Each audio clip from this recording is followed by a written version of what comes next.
PF to restrain themselves from the use of violence. We are non-violent, we are peaceful, but we are determined to protect the victory of President Nelson Chamisa and the victory of the people of Zimbabwe. It is not about President Nelson Chamisa. It is not about Promise Mkwananz or Gladys Fletcher. It's about Zimbabwe. It's about the Zimbabweans. This is your time to stand and say, we want an accurate result of what transpired in these elections. I'm not going to waste much of your time because of the disturbance that have happened. I'll hand over to the chief election agent of the president to then give you in hard facts all where we are, where we are going. Then we'll conclude our press conference. Thank you. Over to you, sir. Thank you so much, members of the press.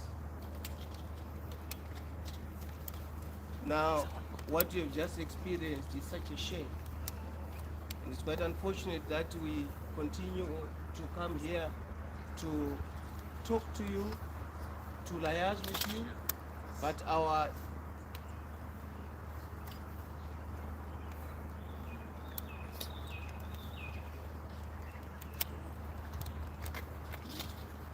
so like I was saying, what has just happened right in front of your eyes is what you would call a shameful thing. It is not what you would expect in a properly functioning democracy. What must be understood is that we are not here to announce election results. The law does not allow us to do that. The only reason we are here is to give the public an update of the current situation as it prevails. Now, you will know that the observers pronounced their verdict on their views of the conduct of the elections. The verdict, as they pronounced it yesterday, this does not come as a surprise to us. Everything that they said, despite and notwithstanding the attacks upon them, is something that we all witnessed. Now, let's go to the polling day. Who did not see that voting delayed in all the constituencies, especially in urban areas?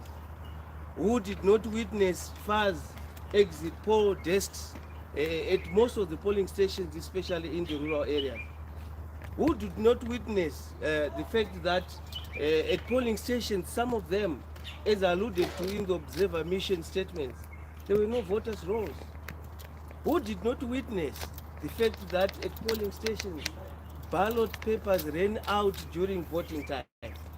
All that was unfolding right in front of the public. So, the verdict that was pronounced is something that did not come as a surprise to anybody. The world was watching, Zimbabweans were watching, even those who were complaining and getting angry on behalf of the state were watching. So what we come here to do is not really to go back to what has happened. What we come here to do is to make a clarion call on the electoral management body of Zimbabwe. Perhaps, after hearing that indictment by the observer missions, they might change their ways now that we've entered the stage of announcement of results, the stage of collation, verification of results. Now, you must know that the law allows political parties and anybody else the right to tabulate results on their own, to have comparative analysis of results on their own. So the CCC political party has been doing that. It has got its own source documents. Our election agents all over the country were collecting our own V11s, as we are entitled by law to do. We have that information. Like I said, as I opened, we are not here to announce election results. What we are here to tell you is that we know results. We have information on the results. We have our source documents to support our results. If the law allowed us, we would have been telling you the results. But the law does not. We will keep our results. We will continue with the effort to verify our own results. And we are hoping that as we do so, ZEC is also doing so. But what Zimbabwe expects from ZEC is not anything out of the ordinary. what Zimbabweans expect from ZEC is transparency. You recall that before this election, all that the CCC was calling for is transparency. We called for ZEC to give us the voters' roll. They played around, they didn't. We called on ZEC and asked that we be allowed to inspect the ballots. We were refused that opportunity. Now see what then happened. In some constituencies, you would find that faces of candidates were mixed up. That would have been resolved if ZEC had allowed us to inspect the ballots before the voting day. That would not have been an issue. But it then caused a problem on election day. Because once you discover that there are mixed up faces on the ballots, you then have to stop the vote. You then have to go back and redo the ballot. That would have been avoided. In Bulawayo, you recall that there were some of our local authority candidates that were not appearing on the ballot. Again, that would have been resolved before the election if they had been transparent. It allowed people and political parties to inspect the ballots. But now that we are entering this stage of vote collection, verification, and announcement of results, all that we call upon ZEC to do is to be transparent in that process, to be transparent in the collection of ballots, transparent in the tabulation, transparent in the verification. I'm happy that I've just received a call right now from ZEC Command Center that we must attend because the verification of presidential results is now starting. So I've sent an official who has already gone there. So we know these results. We know that we are preparing and set for a satisfactory outcome. We are happy with what we have so far. We will keep it to our chests, but we know and we are assuring our supporters that we are heading for good times. So everyone here must know that the CCC political party is not expecting anything else.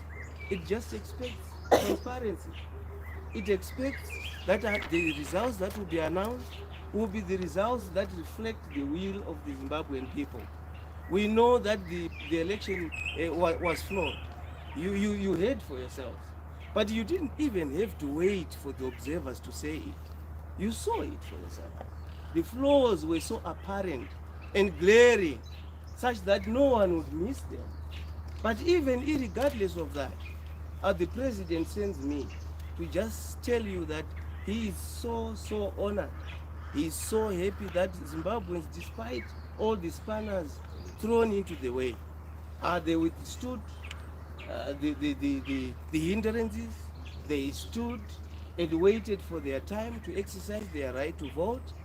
And you see, if eventually when the final results are announced, that effort that they put will be rewarded. So I want to thank you all.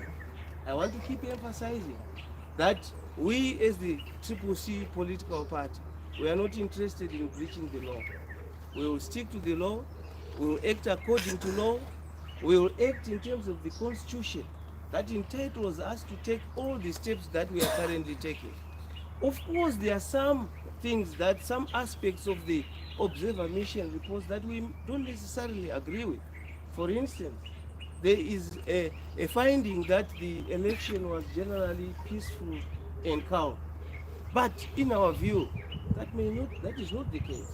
You saw that Kitsunge was murdered. You saw that Tongai Jake's house was petrol bombed. You saw a lot that has been happening. The assault on Honorable Guerrero, the visuals that you continue to receive of people being attacked, blood strained. So we are not really happy and excited about that indictment on the election. In our view, the observers may have missed that. We forgive them because they came here for a very brief and restricted time. They may have missed some of these things. They may have missed some of these occurrences, especially in the deep areas of the country. But what we can tell you is that generally, the observer mission statement captures and resonates with what was transpiring on the ground. But we are still grateful that Zimbabweans have soldiered on. I know that people are anxious about results. They are anxious, they are waiting. People who stood in queues for long hours, old ladies stood in long queues. They did not go home. They refused to give up. They refused to throw in the towel. Those people, we cannot disrespect what they did. We have to be respectful to the laws of the country, but we have to be respectful to what Zimbabweans did on the voting day. I want to thank you so much for members of the media for standing with us. You saw this occurrence. If it was not for you, things would have gotten worse. So thank you so much for that effort. We truly, truly appreciate it. And the president sends his gratitude to everyone, every Zimbabwean. You saw that there were those who were getting angry about the reports of the observers. But clearly, the issue is not about attacking individuals and personalities. The issue is to speak to the substance of the reports. What did the reports say? Did you want them to lie about what they saw in the country, or you wanted them to tell the truth? We believe they told the truth. Some may disagree with us, they are right to do so. But we as a political party, we are happy that this indictment on what happened is what we expected. So thank you so much, and God bless you. God bless Zimbabwe. Thank you, Advocate Kwaramba, for that announced presentation of the state of affairs. We'll now invite questions. We're going to assist each other with the team in front here to tackle the question.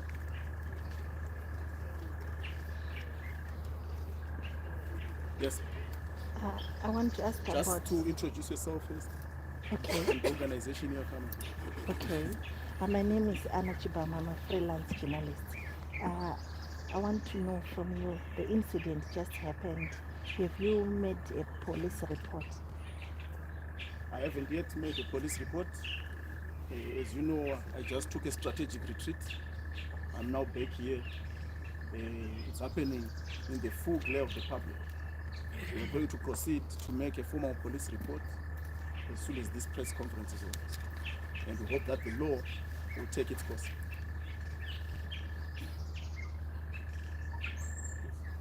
Kufungira kwenyu muri kufunga kuti ndivanani ava vari vaida kukanganisa press conference uye wai muri kufungira vanhu ivavo?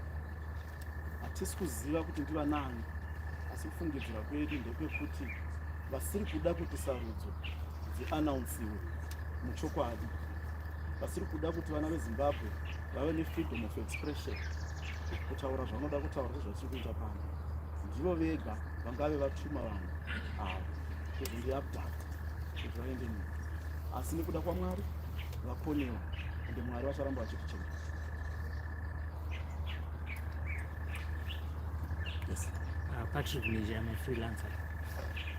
Clearly, there is now a risk here on your persons. What strategies are you coming up with to make sure that your officials are safe? Strategy, we can't say. No, are you? Yeah. Because clearly the disruption you could have foreseen that kind of thing. Yes. And clearly we'll this is something that you should have done. We have a strategy in place, not just for such incidences, but for protecting the vote. I think our main focus is to shepherd the vote so that we get accurate results and the winner is ushered in as the president.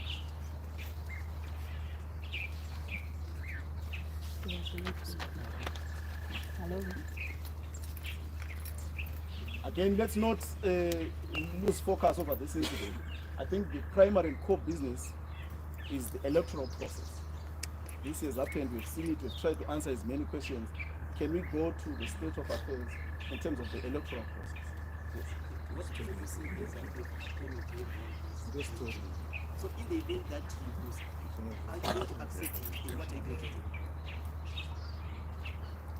Oh, okay. Well, there's nothing wrong with every participant in an election being upbeat and expecting victory. It is expected. In fact, that is the reason they would have entered the election anyway. They expect to win. So there's nothing wrong with us expressing that we feel that we will win. And there's nothing wrong with ZANU-PF thinking that they are winning. There's nothing wrong about that. But what we don't want to do now is to express a result. We cannot do that. The law does not allow us to do that. We do not anticipate losing. So that's the best I can say. Maybe before we go to the next question, I am actually receiving information that we have a lot of our agents across the country who are receiving calls from the Electoral Management Board calling them to come and sign for rectify various mistakes on voting material such as the forms, the V11s, V23B. As a party, we do not believe that the law allows for any form of reopening of ballots and recounting at this stage. If parties settled, signed and agreed that these are the results, those are the results that must be conveyed and transmitted to the command centers so that those results are read as they are. If it turns out that there's anyone who has a grievance about any outcomes, the law clearly lays out what you must do. Aggrieved parties have remedies in terms of the law. So we are calling upon those who are doing so, who are calling our agents to go back and rectify mistakes or to correct certain things on ballots, not to do so. They must stop doing that. It is part of what I was saying. It is part of the lack of transparency in the process. What will give confidence in electoral outcomes is the transparency with which the ballot is collected, is verified, is transmitted, and is counted and announced. So that is what we expect. We would have thought that by now, ZEC would have known that transparency is the only way to go. So all this we continue to receive already will add more problems to an already flawed processes pronounced by the observers. Another question? Can I ask? 2018 produced a disputed result. Now, as things stand, do you foresee going the same route? And as the CCC, what we saw in 2018, the production of the V11s and everything, that's where the contestation is. Do you have the hard evidence if today you are going to the court and to produce those, like what you are saying now, that your agencies are being called to come and reach a side? Okay, so there are certain bridges that we can't cross before we get there. But what I can tell you is that because the law entitles our agents to receive a V11, they did receive V11.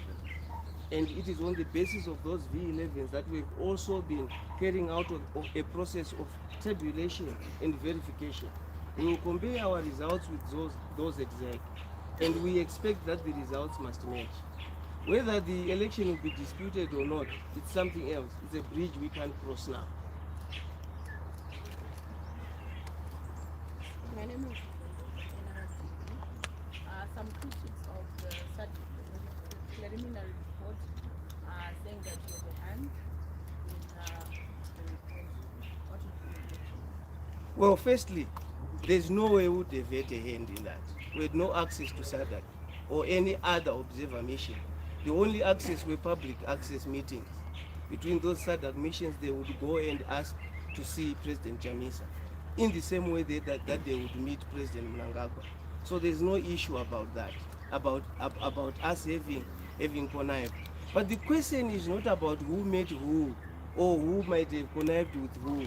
The question is the substance of the reports. Do the reports contain inaccuracies or lies? That is the question that must exercise the electorate. That is the question that must be answered. We believe that everything that is contained in those reports unfolded in the public glare. No one missed it. Everyone saw it. Okay. I think we'll Did take you this manage next. to, Thank you so much. field? You said the election was flawed. Do you accept the result if you win? Well, let's not talk about that. Like, this is the kind of bridge that I'm saying, because a lot can happen, from now. You heard His Excellency President Goodluck Jonathan said something might think an electoral process can go so well, and then something can happen right at the last minute, which can boomerang and change the course of everything. So let's not talk about accepting or not accepting results at this stage. That bridge, we should not cross it now. Thank you. Yes. With the challenges that you are facing right now, and we saw what just happened, did you manage to field I think 12,500 agents polling stations?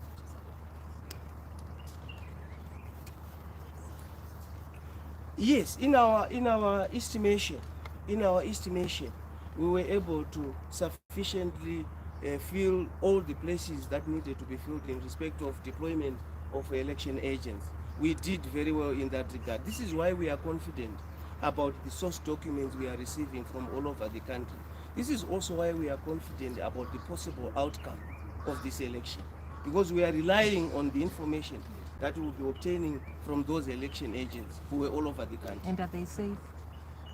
Well, given the situation I've explained to you right now, that some are being called back, I'm told that one of them has been carried by persons whom we are not so sure of. I can't confirm now. What we don't do here is to mislead the public. We only tell you the information that we have verified, that we are sure about. There are certain things that we are not yet sure about, we're still verifying. We will tell you once we've verified that. But we can tell you that we will await the information we have collected. We will make sure that it's properly verified and tabulated, and in due season, you will know.